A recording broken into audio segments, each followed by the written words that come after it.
Halo teman-teman, hai guys. Ini ibunya dia merasa masih sangat muda. Kamu merasa masih remaja atau muda?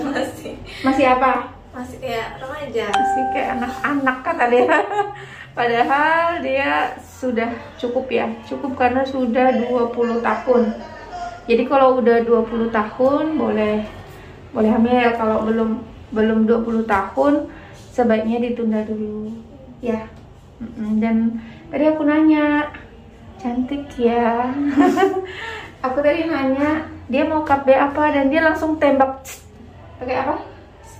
Spiral. Dan itu yang bikin subhanallah banget gitu. Jadi karena sebagiannya kan takut ya menggunakan ini, apalagi pasangan pengantin baru begitu. Oke, aku akan jelaskan. Boleh dipakai maskernya. Tadi aku tuh pengen mengenali wajahnya. Aku seperti kenal deh dengan paras alisnya gitu. Tapi ternyata tebakanku salah. Aku kira dia orang 45, sekalinya orang 29. Nah, namanya siapa? Tia Purnamasari. Tia Purnamasari, secantik namanya. Ger. Oke teman-teman, ini aku mau jelaskan soal IUD-nya ke dia, karena aku tadi kok sudah menebak IUD, memang sudah tahu soal IUD. Enggak, katanya hanya tahu dari mama saja. Kepengen tahu lebih dalam enggak? Aku bilang kayak gitu. Mau, kata dia kayak gitu. Oke. Tadi aku sudah sedikit jelaskan. Masih ingat kapan bisa dipasang IUD? Kapan saja? 2 jam sebelum plasentanya keluar, sama 30 hari setelah melahirkan. Ya. Yang pertama itu memang agak sulit. Aku pun kadang-kadang terbelit-belit menjelaskannya.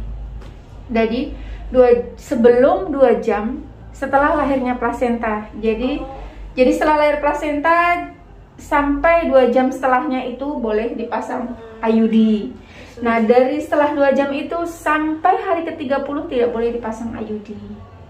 Nanti setelah 30 hari baru boleh dipasang IUD. Standarnya seperti itu. Nah, IUD ini seperti ini. Aku suruh dia pegang dulu IUD kayak mana bentuknya.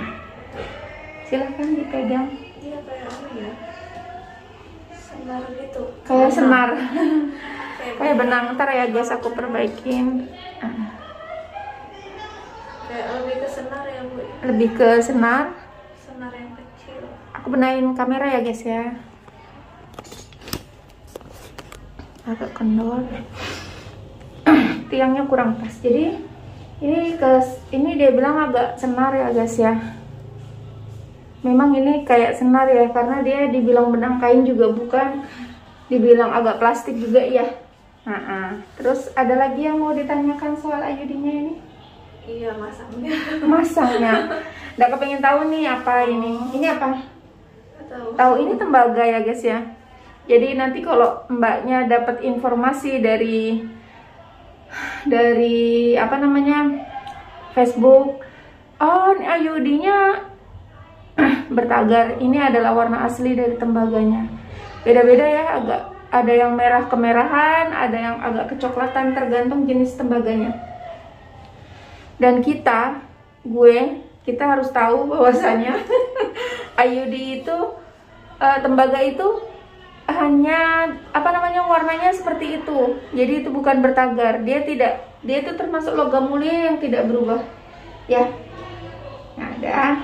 Dan ininya plastik. Nah, ini plastik, ini tembaga, dan ini adalah kayak senar-senar gitu benangnya. Benar. Dia udah pegang ya, lembut ya. Dan tadi udah diginikan. Udah. Ini elastis ya. Ini cukup elastis ya. Terus udah dicoba dirasakan, coba ini tangan manisnya. Udah dirasakan sakit? Sakit? Enggak. Ini tidak sakit ya guys ya. Jadi jangan bilang ini tajam, jangan bilang juga IUD-nya nanti tertanam. Ya. Oke. Sebelum aku menjelaskan soal IUD, adakah informasi yang kurang baik tentang IUD di masyarakat? Ada sih. Apa? Yang aku lihat di Google. Iya, apa? Ada yang masih tetap kebobolan. Oh iya, ada yang masih tetap kebobolan. Jadi IUD ini memang sebenarnya dia KB yang lebih bisa mencegah hamil. Tingkat keakuratannya itu lebih tinggi dibandingkan dengan KB-KB yang lainnya. Tapi IUD ini bisa mengalami pergeseran atau jatuh sehingga bisa hamil. Iya. Itu sebabnya penting melakukan pemeriksaan seperti USG, terutama di tahun pertama.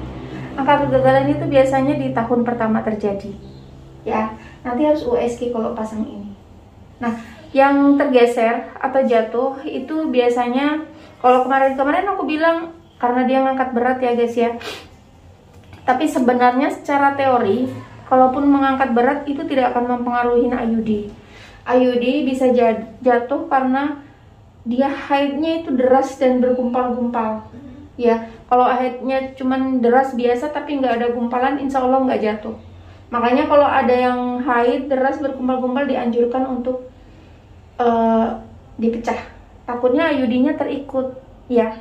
Nah, tapi itu kejadian yang sangat-sangat, ya sudah tahu, sudah bisa tebak. Karena selama aku tugas di sini dan dari sekian banyak yang pakai IUD itu kejadiannya hanya 2. Gagal hamil yang satu di 45 di tahun 2019 dan tahun 2016 itu IUD-nya lepas. Dia memang haidnya deras banget. Dia nggak tahu kalau IUD-nya lepas dan dia hamil. Kalau yang di tahun 2016 itu terjadi IUD-nya masih posisi di dalam. Jadi dia hamil dan IUD-nya posisinya masih di dalam sampai dia melahirkan, sehingga ketika dia melahirkan IUD-nya ini bukan lengket ya, dia nempel aja karena dia itu kan si bayi basah. Dia sebenarnya di luar bagian dari janin. Jadi kalau air tembuni ada selaput tembuninya, air ketuban ada selaput ketubannya, dia di luar situ. Tapi karena pecah ketuban, dia kan basah tuh, lengket pas keluar bayinya di sini. Nah, ada satu lagi sebenarnya kejadian, tapi itu di warga Balikpapan ya yang pindahan ke sini. Itu IUD-nya hamil, dia hamil pakai IUD di tahun ketiga dia hamil. Dan akhirnya IUD-nya lepas dilepas di usia 2 bulan kehamilan. Di dokter ya guys, saya juga belum tahu prosesnya bagaimana, tapi yang jelas menurut cerita si ibu seperti itu. Ya, tapi Mbak nggak usah takut selama tidak ada kelainan. Dan Mbak juga harus tahu tidak semua orang juga bisa pakai IUD. Cuman kalau bisa menggunakan IUD dan memenuhi syaratnya itu menurut aku sih luar biasa gitu. Karena apa? Karena IUD itu non hormonal, tidak ada pengaruhnya ke dalam tubuh kita, seperti kulit, seperti berat badan. Meskipun di teknologi yang sekarang banyak juga yang suntik KB berat badannya gitu-gitu aja gitu. Karena dia hormonal kan, hormonal yang sudah seimbang di dalam tubuh kita itu dibuat tidak seimbang gitu. Tapi sejauh ini sih banyak juga yang suntik KB juga cocok-cocok aja. Ya. Kadang ada yang ini sih ngeflat mukanya. Iya, ini termasuk yang kayaknya jaga kecantikan. Iya. Iya. Oke. Udah soal IUD ya. Iya. Ada informasi lagi negatif tentang IUD? Nggak ada. Kalau pendarahan itu nggak bisa ya, kayak mama aku kemarin. Pendarahan nggak bisa, jadi langsung dipasang. Pendarahan langsung dipasang. Iya. Maksudnya, tapi mama aku pakai IUD sekarang? Enggak, karena mama aku baru aja melahirkan kan. Terus? Yang kayaknya dia pernah kesini deh, yang anak kembar. Oh gitu. Dia maksudnya pendarahan high terus gitu ya? Pas melahirkan, pas sesar. Jadi pendarahan. Jadi nggak bisa langsung dipasang kan, biasa orang habis melahirkan 2 jam tadi habis placenta. Oh bisa iya. dipasangnya. Benar. Pada ibu-ibu yang dengan kasus perdarahan ya, takutnya tembuninya, selaput-selaputnya tertinggal di dalam, itu memang nggak boleh langsung dipasang pasca melahirkan, karena kan itu harus dibersihkan dulu ya. Mengurangi resiko perdarahan. Nanti boleh dipasang setelah 30 hari ya. Oke. Sekarang cara pasangnya, Cara pasangnya, kamu sambil lihat ke kamera jadi bisa lihat ya. Boleh dipegang kan? Aku minta tolong sama dia. Oke, ini serem. Kok serem? Kamu sudah pernah lihat kantong ini belum dirimu? Hai cantik. Nggak jelas sih. Nggak pernah jelas. Waktu di Google gitu ya. Kita akan coba memperagakan bagaimana cara pemasangan IUD-nya. Oke, ini aku masukkan dulu benangnya ke dalam ini, untuk memasukkan ini ya, IUD-nya. Biasanya ini sayapnya akan ditutup ketika pasang. Ada alat bantu untuk membuka jalan lahirnya si ibu. Itu namanya spekulum ya guys ya. Kalau spekulum itu rasanya mungkin aku sentuh dia ya. Nanti rasanya seperti ini. Tidak sakit. Tapi saya tidak menutup kemungkinan pada orang-orang yang sensitif, yang kesenggol aja itu udah dah, aku nggak lanjutkan karena daripada dia nanti sakit. Jadi di awal itu akan dilakukan pemeriksaan, ada benjolan enggak, ada kelainan rahim enggak, posisi rahim itu melengkuknya kemana, ke kanan, ke depan, atau ke kiri gitu ya, nanti sehingga bisa dilakukan pemasangan. Nah IUD nanti kalau sudah memenuhi syarat, rahimnya di atas 6 cm panjangnya dan ibunya tidak ada gejala-gejala kanker, boleh. Dia sudah mulai capek. Oke, kita akan naikkan sedikit. Ini liang senggama ya guys ya, ini liang senggama, aku masuk ya, ini liang senggama. Kalau berhubungan ini si Mr. P itu mentok sampai di sini aja ya. Ini naik sedikit, yang aku goyangin ini adalah mulut rahim. Dan ini rahim. Posisi IUD diletakkan di rahim. T seperti ini. Sorry. Harusnya ada perekatnya nih. Nah, bentuknya akan seperti ini. Di rahim seperti ini ya guys ya. Nah, terus kalau berhubungan sebagian orang, loh kalau berhubungan ininya kena dong. P-nya sama bapaknya enggak, karena terbatas oleh mulut rahim. Jadi IUD-nya tidak mungkin tersentuh oleh bapaknya. Yang kesentuh apa? Benangnya. Tapi benang ini menurut teori setelah 1 bulan akan jadi lembut, seperti benang kain biasa. Jadi katanya bapaknya nggak terasa gitu ya. Ya mbak, bapaknya ya boleh masuk pak. Masuk pak. Terus ini benangnya ada beberapa metode yang memang dipotong sampai di sini. Ada juga metode yang benangnya dipotong sampai di sini 3 cm. Ini suaminya masih muda juga ya. Saya lagi jelaskan soal IUD. Bapak kepengen tahu nggak? Hah? Ya. Pengen tahu nggak soal istrinya nanti kalau pasang IUD? Oh nggak tahu. Dia diserahkan ke istrinya aja.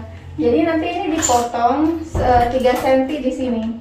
Nah, ada juga yang dilipat di samping sini. Di sini ada rongga sedikit. Ada juga yang dipotong sampai di sini. Jadi ketika berhubungan suaminya benar-benar nggak ngerasa. Jadi tepat di atas mulut rahim sedikit di sini, gitu.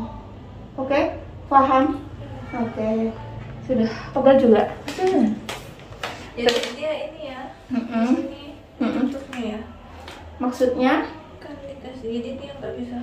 Oh ya, jadi kalau proses hamil mungkin pertinyiinnya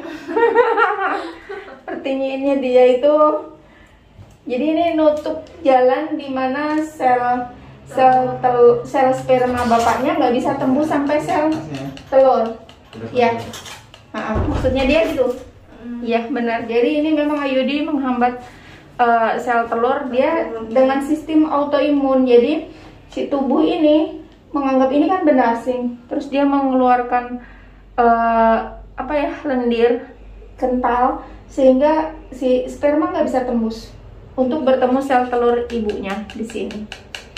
Ini cerdas dia, sudah tahu jalan ceritanya kehamilan. Kamu lulusan apa? Jangan bidan? Enggak, SMA aja IPA. SMA IPA. Oh IPA berarti ada pelajarannya. Ya oke, paham? Nah, aku adalah pengguna IUD. Di sini ada 8 orang pengguna IUD. Tapi aku punya daftar di Karya Merdeka itu hampir 50 orang itu pakai IUD. Iya.